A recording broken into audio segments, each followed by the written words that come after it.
What's going on, Next Year Nation? Justin Silverlust here with Forever Next Year. If you're new to the page, new to the pod, new to the channel, really appreciate you coming over and checking this out. I got a very, very, very special guest here today. You might recognize him. We got the one and only Keith McPherson. Keith, thanks so much for coming on to the show today.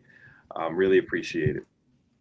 Yeah, you got it, bro. I'm like, let me turn the light up a little bit so they can see me in here. So they can see if they know who I am in here. There we go. There we go. Yeah, bro, appreciate you, man. I'll take it from right here because I do this professionally, right? You're a young guy that I didn't know anything about when I saw, but as soon as you presented yourself and your brand, it hit me in a place that was relatable, that was aligned with things that I have felt and things that I believe in, and I immediately was like, "Yo, this guy's got something." And I'm not blowing smoke up your ass. I don't have time to blow smoke up anybody's ass. I don't even have time for, blowing smoke up my own ass. But I'm like, yo, just the whole forever NY and flipping the NY to next year and me being on the radio talking about when are we going to win the next championship in New York? Evan Roberts just did that shit at the end of the year, bro. He just did it at the end of the year. They gave their proclamations, their predictions, their hot takes for 2026. And he said, next year it ends. 2026 is the year. It ain't. It ain't until it happens. So I mean, two things. I want it to happen, and I don't care where it happens.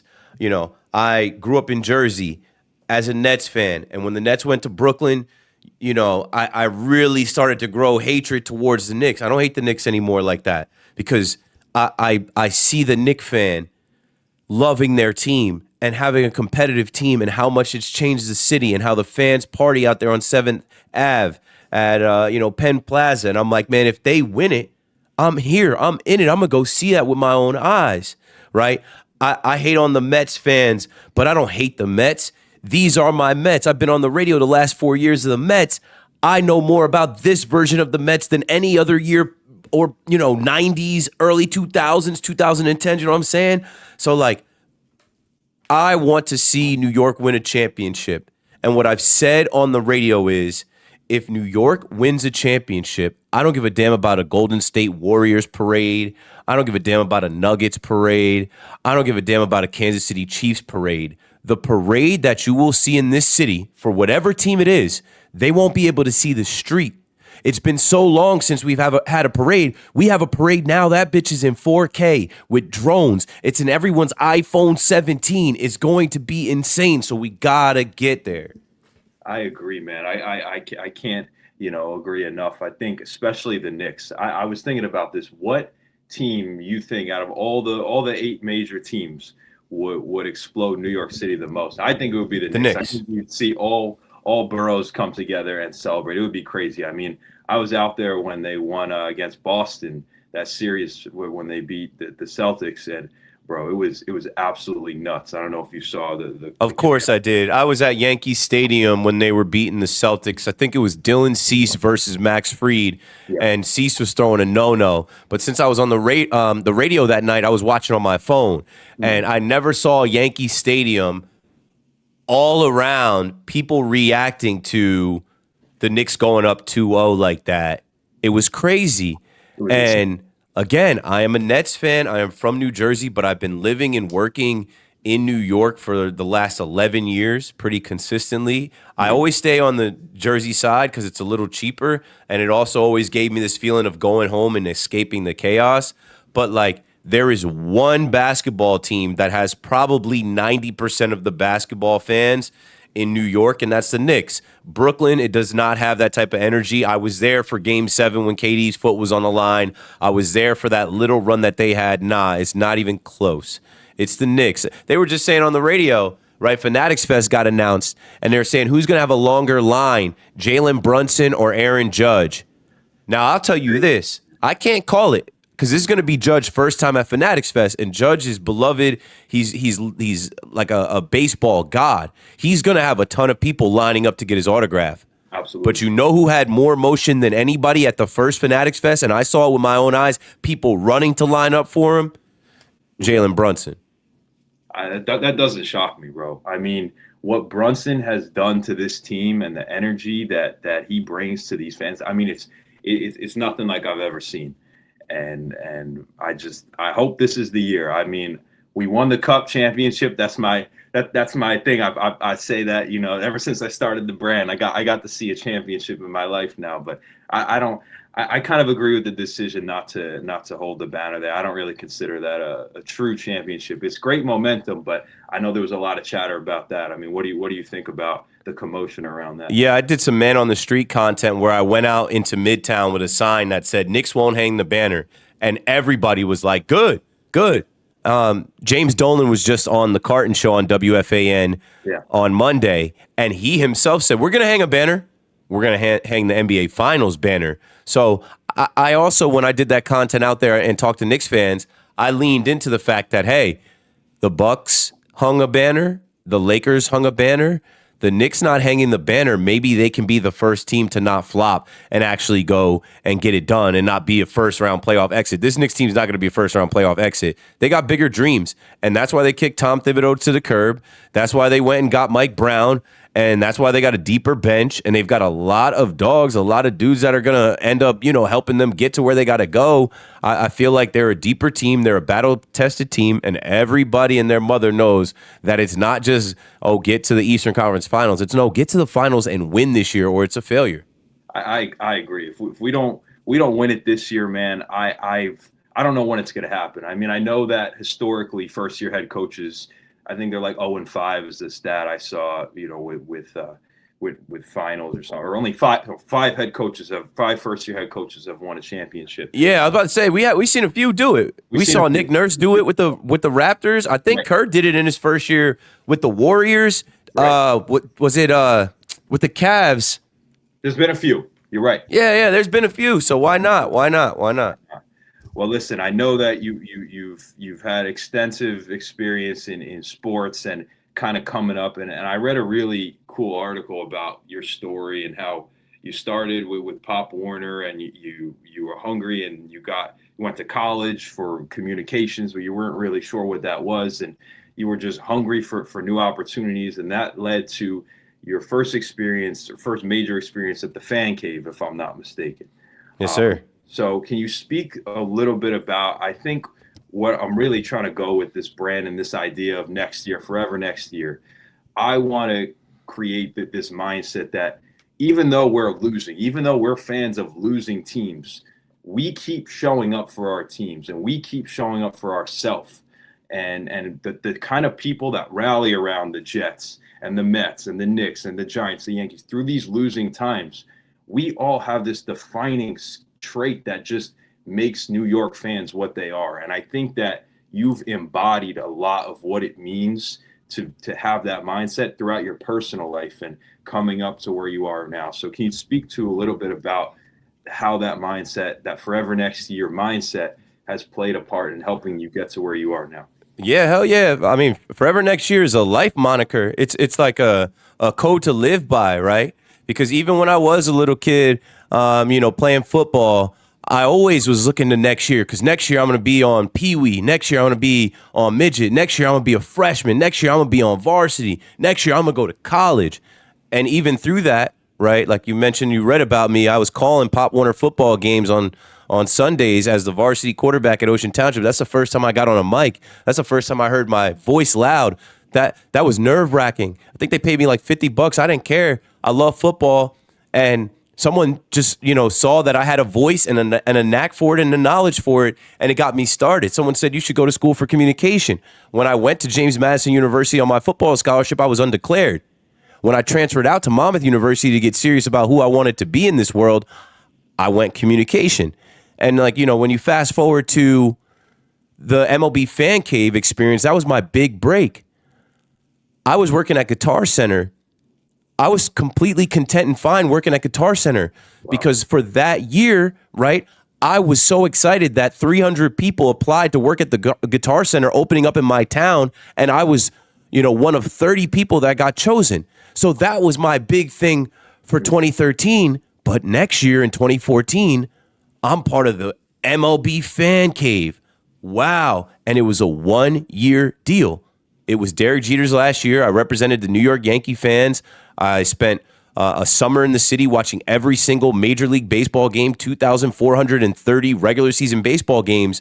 But man, it was such a cool experience because MTV had a show there, and people at MLB worked in there. You know, before I got on with you, I told you I was listening to Rob Manfred. Rob Manfred came there, and he was shadowing Bud Selig. Bud Selig was the commissioner of MLB at that time. Like, for me, a kid from the Jersey Shore that gets to live in New York City and work for Major League Baseball, that was my big year. But you know what? I knew this is not it for me, right? I can't let this be it for me. And I think I might have told you that, you know, I had this like record company and this studio that we called Next Glory, right? Because they always talk about glory days, all right?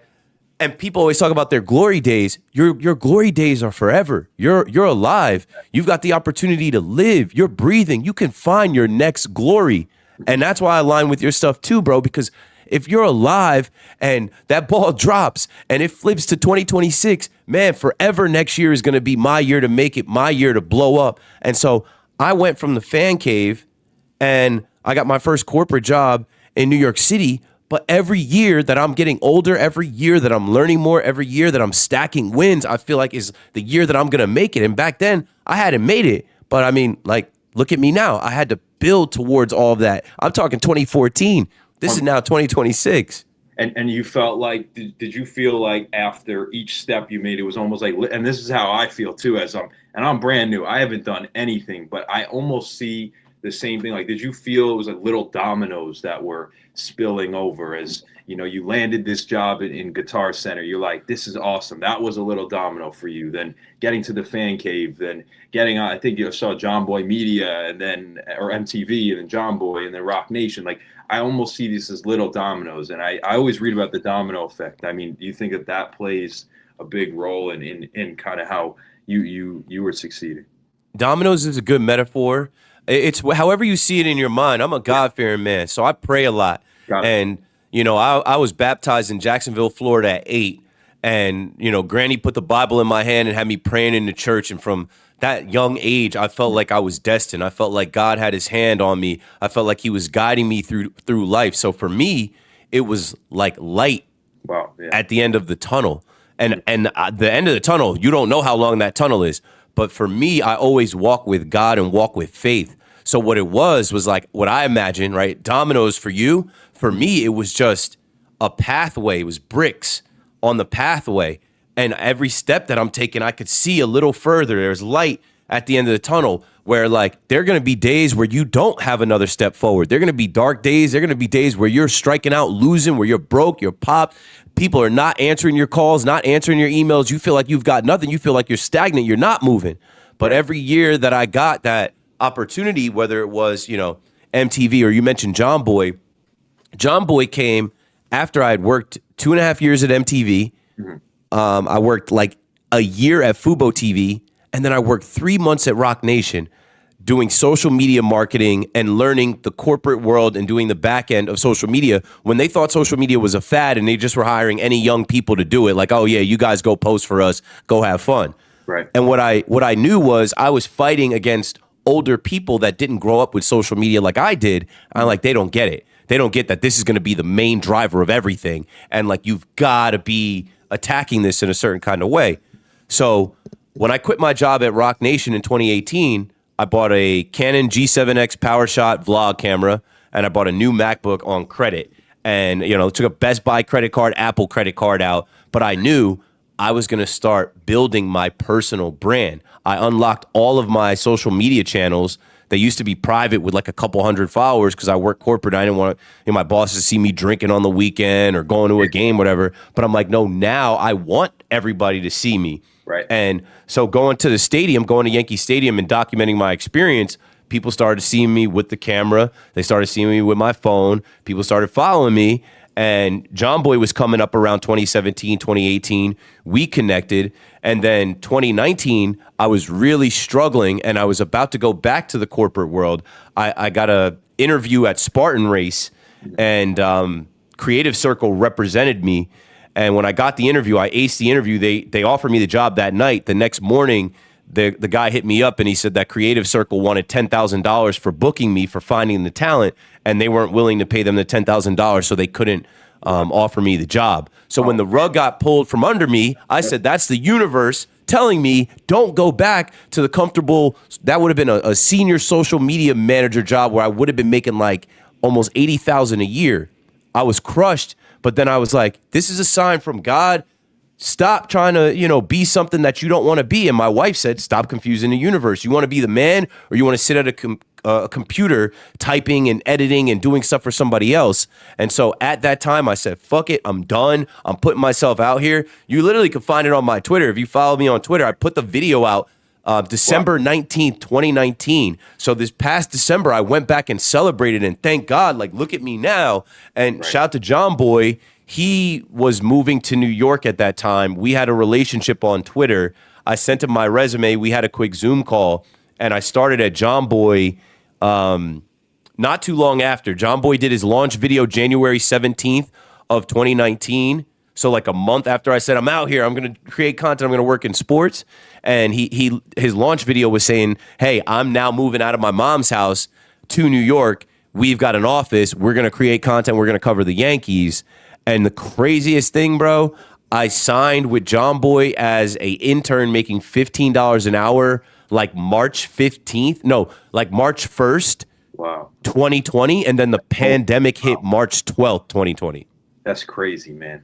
That's you that must have been one of your most crushing moments. I mean, I can't think that I gave you every reason to quit right there. Right. Thought I screwed up for real. Now the world is ending, and when that moment happened, when you saw the world coming down at chaos, did you feel like all the hard work you had done for all these years was all for nothing, or did you feel like this again was a sign from the universe, like you reference? Like, what was your true headspace at it during that time? I remember this exactly. So 930 Grand Concourse is where the first John Boy Media office is, and I just was telling somebody that, like, God bless them and bless me as well, because John Boy he wanted an office so close to Yankee Stadium that he could walk to Yankee Stadium, that we all could walk to Yankee Stadium. Yeah. But there's no real commercial businesses, but like, it's the Bronx, bro. Like it's like it's gutter, bro. It's gangsters. It's the VX. It's like there's bodegas, there's some retail spots, there's some urgent cares, and there's like Yankee shops, but there's no real, like, not yet. One day there will be. No corporate buildings out there. You can't work in the courthouse. So John Boy found a 2-bedroom apartment in a residential building that allowed him to rent that apartment out and work out of it and do business. It's insane. And when the pandemic hit, they can't shut down a residential building because people got to come and go. People got to go to work. People got to get groceries. So we were allowed to work out of there. And I always remember the day that I took the train. At the time I was living in West New York, Port Imperial, Riverbend Apartments, right by the Weehawken Ferry. Yeah. And I remember taking the train and walking home, and it was so eerie. I remember being on the train, and like not as many people were on the train. And the people that were on the train were wearing masks. And some of the people were like keeping distance from each other. Right. I never used to watch the news. I remember my wife used to turn on News 12 when we were younger, when we first started living together. And I'm like, turn that shit off. It's telling you all the terrible things going on in the world. That's not the best way to start your day. I would avoid the news like the plague. But then that night I went home and I turned on the news, and they were like, start self-containing coronavirus, Corona-19 or COVID-19. I'm like, oh shit. So like, I remember telling John Boy, yo, I'm not coming in tomorrow. Like my commute home was weird. But what happened to all of us was everything shut down. I remember they stopped the NBA. I think it was like the Oklahoma City Thunder versus the Utah Jazz or something. And they stopped that game. And I was like, damn, this shit is real. But what happened to all of us as we were content creators doing podcasts and making funny videos and content was, okay, there's no games on. Create. Make your videos. You literally have a captive audience. Everybody's at home. So I did what I could for John Boy as John Boy was coming up with different ways to like create content and make videos and make people laugh. And then I built my Talking Nets podcast, and I helped build the Pinstripe Strong podcast because we had all the time in the world to do that. And I did a lot of that from my apartment at home. And I was getting paid from John Boy Media because I was doing that. And I was building out at John Boy Media Twitter, at John Boy Media Instagram, at John Boy Media Facebook, uploading videos to the YouTube, to the Facebook of John Boy and Jake doing things from the office. Yeah. How it sounds like you were doing a lot with all this. I mean, how did you keep a good mental headspace when you're now turning on the news, when you never turn on the news, you're seeing all this negativity, but at the same time, I feel like you might have felt overwhelmed with how much content you were maybe creating at the time. I mean, how did you juggle that headspace? Like, what did you do to get your mind right in those situations? For me, like I always remember them having that counter of how many people were dying, right. And also I lived right by the ferry. I remember the U.S. Navy bringing in that boat that was like an extra hospital. Like I watched the Navy bring it. I forget what they called it. I had pictures of it. It was insane. I'm like, we're in a disaster movie. But the way that I kept my sanity was, this is not forever, and I was unemployed. I'm not unemployed anymore. Right. Like those checks are hitting, and my cost of living has gone down because I'm not going anywhere. Mm-hmm. So like the financial change in my life helped. And then also I was doing what I loved, right? I was about to go back and work for Spartan Race and do whatever they told me to do. I am coming up with cool and funny ways to talk about the Yankees, baseball, the Brooklyn Nets, the NBA, awesome. NFL. You know, we're doing like, I remember we did this Talking Sports show where we're doing like, you know, a fake draft. We're like drafting players from certain universities, or you can only draft players that came out, like, you know, build your own team. And like, we were just literally coming up with fun ways to do that. And I don't know, I was smoking and drinking and passing the time, you know? That's awesome. So you get through COVID, you start going crazy with content. We're starting to get out of COVID now. Now talk a little bit about how that we're now coming on the end of COVID. And you are, there was somebody, I forgot his name, I think Steve Somers from WFAN retired, and you got a call or something. Tell a little bit about that story, and what was your reaction that day when you found out that they wanted to slot you for that kind of, I guess it was more of a tryout to see how you would do on the radio. What was that feeling like? Like how excited were you there? So I'm working with John Boy, and August 6, 2021, John Boy and Jake do the midday show filling in for Moose and Maggie. It used to be Moose and Maggie's show from 10 a.m. to 2. And they basically let John Boy Media do a Talkin' Yanks takeover where John Boy and Jake hosted their show. And I was so proud. It sounded like a podcast. And I remember when I first started working with John Boy, I think in December of the year before, maybe 2019 December, I remember him doing Michael K's show. So like what I was so excited about was like, John Boy is not a media member. He used social media to make clips and do breakdowns and go viral. I was so excited because I'm like, social media is breaking into traditional media. Fan-made media is turning into multimedia, and I'm one of the guys. I'm like, I'm somebody here doing that. And I went to school for communication, radio, and television. When they find that out, I'm out of here. Right. Wow. I was correct.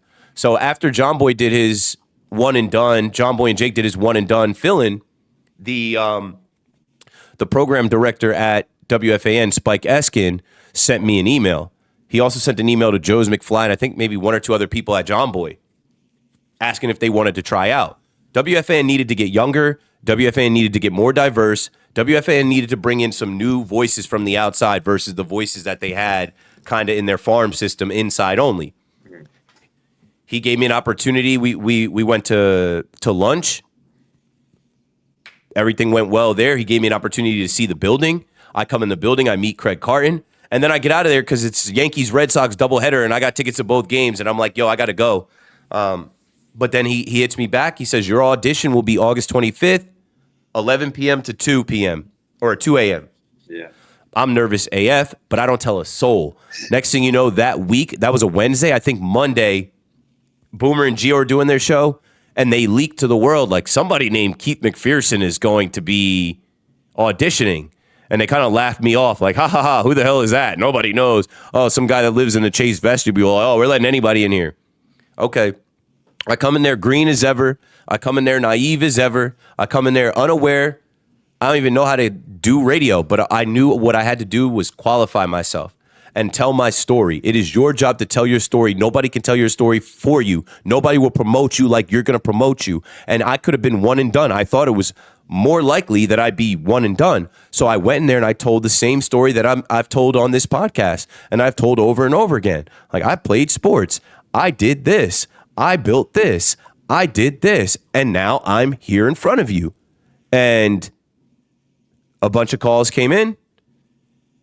From what I was told, the social media peaked that night as far as the amount of people that were adding WFAN, writing about WFAN. They got a lot of social media ding, ding notifications on Instagram, Twitter, Facebook about Keith McPherson, Keith McPherson. Rest in peace to DJ Mr. C. DJ Mr. C calls into my show. He's a radio legend in New York, from Hot 97 to Power 105, and then he also came to 94.7. He kind of gives me a one over, basically calling in saying, hey man, like, you said you were a DJ, you're a brother, like, we don't have too many black men on this station, I'm rooting for you. Yeah. Boom, the rest is history. I quietly exit, and weeks go by. I'm in Puerto Rico with my wife on our honeymoon, because after we got married that summer, I made her go to the All-Star game in Colorado with John Boy Media and other people to do content. And they make the announcement that Steve Summers is retiring, doing his final schmooze, and we'd like to introduce the world to Keith McPherson, your new nighttime host at WFAN. That's incredible, man. That story, it's so inspiring. I mean, hearing, it's just, I'm at a loss of words. I mean, just trying to think about how you probably felt in that moment. I mean, that's crazy. Oh, bro, the tears that I cried that night in Puerto Rico. Yeah. I played this song, and it was a song I've always loved. Big Pun, Tony Sunshine, 100%. And I played that song on a loop that night, because there's just a part in that song. It's like, and we won't stop. We always knew we make it, even though you play or hate it. We still made it to the top. And I'm like, you know what? Like, they're writing an article. There's an article in the New York Post, awful announcing. Barrett Sports Media, there are articles coming out after this announcement. My phone blew up in a way that the only time my phone blew up more was when I just stepped down. Everybody that ever could contact me is calling me. Oh my, because I didn't tell anyone. Right. Oh, I just heard the news, blah, blah, blah, blah, blah. I remember sitting with my wife, like I wasn't like weeping or, my eyes were just, the water was just running out of my eyes of the realization, like, I told you motherfuckers I was going to win. I told you I was going to exhaust myself until I made it in New York City, until I made it big. Now I'm on. Watch what I do next. I told you, I won. I'm not done. Let's get it. Yeah, bro. I mean, that's awesome. And I think that you still keep that mindset. You know, you were on the radio 4 years, you're still doing shows, still doing your thing. And I think it's inspiring to, you know, from my standpoint, to see, at least as a young creator that has no experience in sports media or making content or making. Doesn't matter. Doesn't matter. It's wide open. There's never been a better time in the history of the United States of America for anybody to come out here and create and compete and be whatever you want to be. Just work. Just go. Just believe in yourself. Don't stop. Absolutely. Absolutely. So, you know, I know we're getting to the end on time here. You know, 2026 is going to be a big year for you. You announced you're retiring a few weeks ago, and that caused a lot of. I wouldn't say retiring. I'm too young to retire. But what I announced was I can't do the schedule anymore. I was working till 2 a.m. and I have a 2-year-old son. And like, people thought I got fired. People thought I quit. I'm like, no. I told my bosses, like, I did this for 4 years. For 2.5 years, I did it with a baby. Mm-hmm. It creates so much chaos in my home. It's not worth it. No job is worth making your son cry because you're leaving at night. No job is worth not seeing your wife and son in the morning because you got to catch up on sleep. So what I you could say I resigned. I didn't retire, but I've been back on air doing part-time shifts. So like, You know, I'm still telling people, because some people, Craig Carton is back. They're like, oh, you were collateral damage. I'm like, no, no, no, no, no. My decision was made before that. Please just understand. Yeah, yeah. Like, I hate to even claim mental health, because whenever you start to say mental health, people get worried about you. But Right. it was affecting my mental health, that I could not be the husband and father at home that I needed to be, because Right. I was putting my own conquest of being this radio host before the people that love me. I work for them. So I need to find a job, and stay tuned. That works for all of us, where I'm working for them and taking care of them, but also can physically be here for them. I don't encourage anybody to work till 2 a.m. for Right. 4 years. It's a grind. Yeah, listen, family and relationships are all we have at the end of the day. So, you don't have, I completely understand that. And I think it's great that you're still staying, doing your thing and finding that next step and keeping that next year mindset of, always grind and always trying to find that next big thing. So, heading into 2026, what's on your plate? Like, what are you looking forward to the most? And, what can the fans be excited about to see from you? The word that I keep using is dynamic. I want to show people how dynamic I am. I can sit here and talk sports, but I also can give you some wisdom, give you some game, give you some life advice. I also can get in that gym and move those weights around and show you some fitness type of stuff. I also can cook and show you what you should be eating. I also can get on the mic and kick some raps about whatever it is. My life, I'll kick a rap that'll make you motivated. I'll kick a rap that make you laugh. I'll kick a rap about the NFL wildcard weekend, right? I'm a DJ. I want to get back on the ones and twos and make people move with my hands, right, without saying a word. I'm a model. I want to get, back into taking pictures and wearing some clothes and doing some fashion type of stuff. Like, there has never been a greater time for people that are talented and dynamic to be seen. So 2026, I'm going to try to be more than a guy that goes and sits for 4 hours a night at a radio station. God bless WFAN. It's a huge stepping stone for me, and I'm part of the family and fraternity, and I'll forever be alumni of that. I thank God for that opportunity, but I'm also not foolish enough to think that I needed to sit there and do that forever, especially when it was compromising my family. So in 2026, what you are going to see is a more dynamic Keith McPherson, inside and outside, everywhere that I can possibly be, Lord willing. It kind of reminds me what you're saying of I heard Gary Vee talk about how there's kind of this myth about finding your niche and staying in your niche and only staying in that one lane. But Gary Vee's advice was think broad. And like, you see Gary Vee do wine things, you see him do podcasting, you see him give motivational speeches. So it's almost a similar theme of thinking more broadly about what you want to do and honing those skill sets of being a good communicator, being a good speaker, being someone that can influence people and motivate people to do what they want to do. And, I think that's super dope. So never live the same year twice. We're human beings, evolve or dissolve, right? If you're not changing, if you're not learning, if you're not adding things to your resume, to your skill set, to your brain, what you know and who you are, you're going backwards.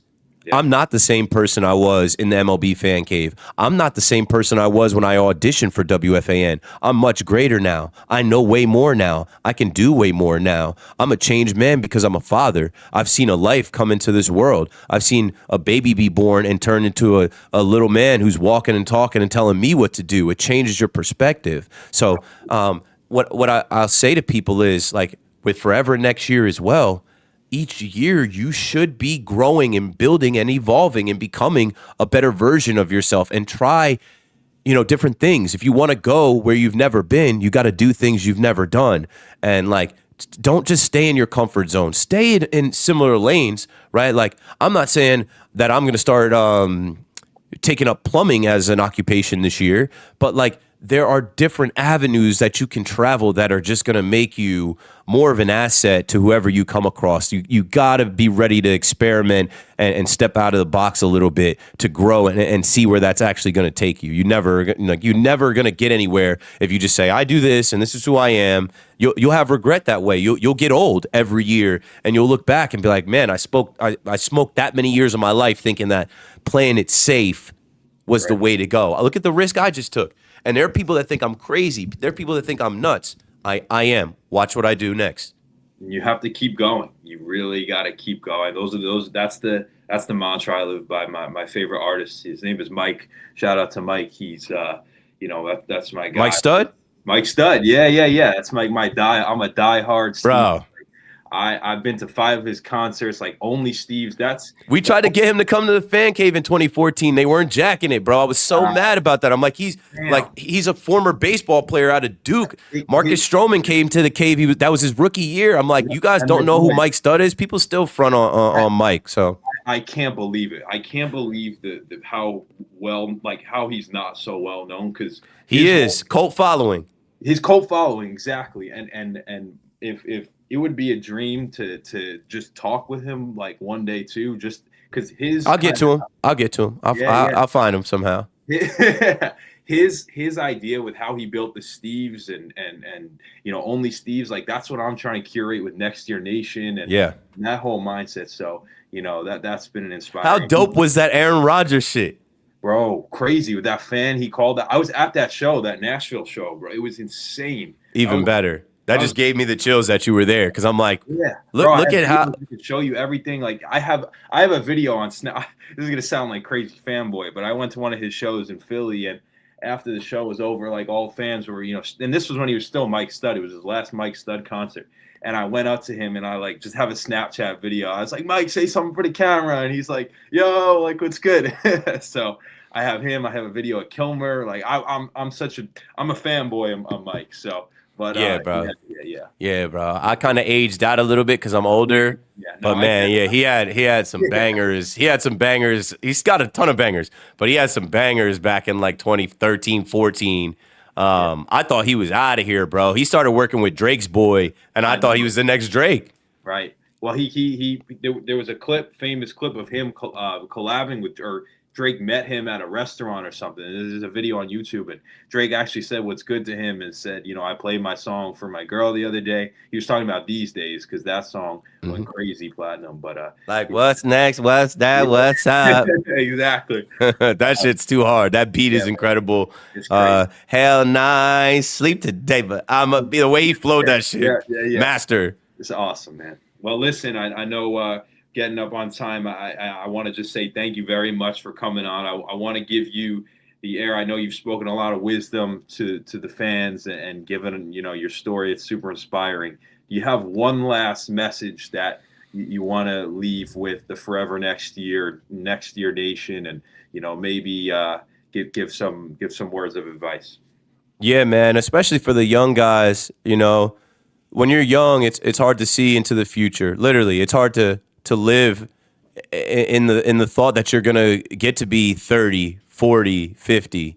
But as you do reach 30, 40, you'll start to like realize like that's all it's about. So forever next year, forever New York, like if you're here in New York or anywhere, you're building a legacy for whatever you're going to be and whatever you're going to do. And that's forever. Like you get to live one time, and like you need to be ambitious, and you need to dream, and you need to have hope.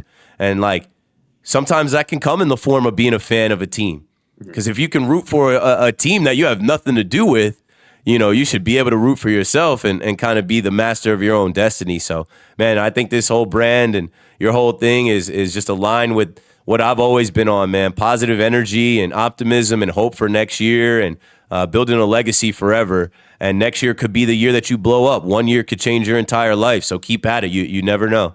100%. Well, thanks very much, Keith. You really just are inspiring. You've inspired me to keep going with this thing, and hopefully this won't be the last time we kind of connect here and talk about wisdom and kind of where we're both at. So really, thanks very much for the time, and thanks everybody. You're the man, bro. Appreciate you.